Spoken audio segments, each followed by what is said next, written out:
সালমার ব্যাপারটা প্লাস রুমানের ব্যাপারটা আমরা ওদেরকে সাথে পার্সোনালি কথা বলেছি, বোর্ডের থ্রুতে কথা বলেছি যে ওরা তারা যদি শেষ খেলাটা খেলতে চায় আমরা ওইটা ওদেরকে ওয়েলকাম করবো এবং একটা ম্যাচ খেলিয়ে আমরা ওদের বিদায় দিতে আমরা অফিসিয়ালি বিদায় দিতে পারবো।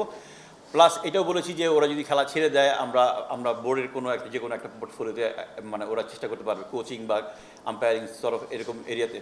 সো ওরা ওইভাবে চিন্তা করছে, প্রবাবলি দিস ইয়ার মনে হয় ওরা খেলবে, তারপরে হয়তো আমার মনে হয় না, আমি জানি না। সালমা আপাতত নেই, সালমা অলমোস্ট 1 বছর হয়ে গেছে টিমের সাথে নাই। রুমানাকে আমরা এশিয়া কাপে নিয়েছিলাম মিডল অর্ডার ব্যাটসম্যান হিসেবে বেসিক্যালি, কিন্তু সে ভালো পারফর্ম করতে পারেনি। প্লাস এই মুহূর্তে আমার কাছে মনে হচ্ছে যে ধরনের ব্যাটিংটা সে করে টি-20 সাথে আপাতত যাচ্ছে না।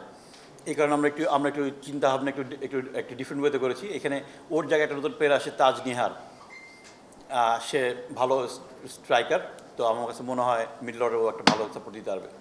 250-টিরও বেশি ডিজাইন অপশন নিয়ে ওয়ালটন স্মার্ট ফ্রিজ, বোঝে আপনার প্রয়োজন। ছিল না, এর আগে খেলেছে।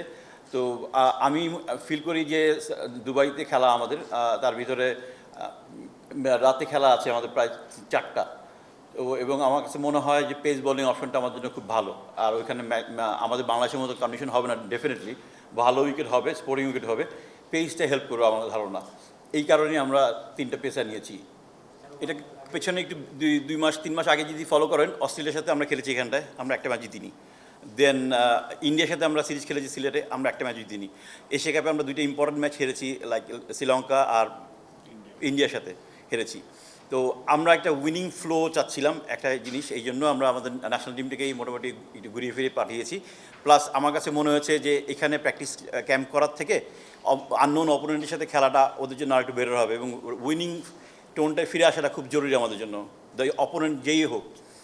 এইটা আমাদের পার্সপেক্টিভ ছিল।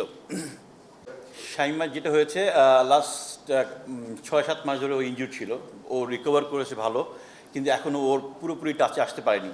রান করেছে রিসেন্ট শ্রীলঙ্কা এই টিমে এগেনস্টে রান করেছে 2টা ম্যাচে, বাট ওই টাচটা আসতে পারেনি। প্লাস সাথী রানী নামে একটা প্লেয়ার এই বছর খুবই ভালো খেলেছে এনসিএলে, এবং ওখানেও ভালো খেলছে, আর দিলারা আক্তার আগের থেকেই খেলছে।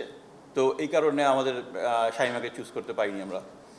এটা অ্যাকচুয়ালি এক্সপেকটেশনের ব্যাপার না, আপনি দেখতে হবে কার সাথে খেলছি। আমরা পাকিস্তানের সাথে খেলেছি, ইন্ডিয়ার সাথে খেলেছি, ইন্ডিয়ার সাথে আমরা টাই করেছি ওয়ানডে সিরিজ।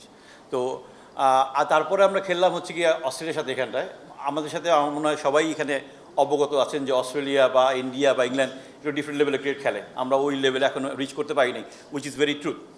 এটা আমাদের সবাই মেনে নিতে হবে, বাস্তবতাটা এইটাই। তো সেই কারণেই সেই প্রেক্ষাপট থেকে বলাটা ব্যাপারটা।